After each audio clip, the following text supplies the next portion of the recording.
নমস্কার, আমি জ্যোতিষ আচার্য তাপস শাস্ত্রী। 11th হাউসে রাহু আলোচনা আবারও আসছি।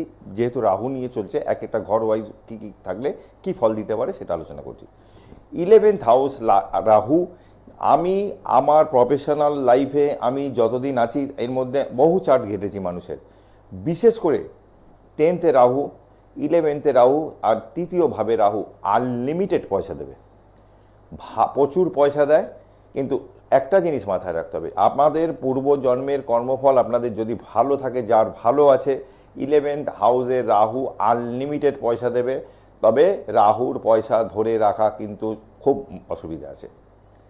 একাদশ ভাব আমাদের লাইফে ধন ভাব, এই আয় ভাব, সাকসেসের ঘর। 11th হাউসে রাহু যদি থাকে কিন্তু প্রচুর পয়সা জীবনে দেয়, সেই পয়সাটাকে ধরে রাখাটা হচ্ছে বড় ব্যাপার।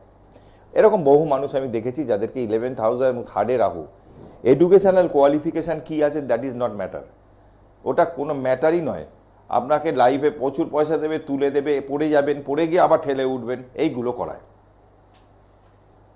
যাদের জন্মকুণ্ডলিতে আছে, এবার একটু পারলে সতর্কভাবে লাইফে চলাচল করবেন, থাকবেন, দেখবেন যে জীবনে শান্তি পাবেন, প্রতিষ্ঠাও পাবেন। ভালো থাকবেন, আবারও আসবো, দেখা হবে। জয় মা তারা।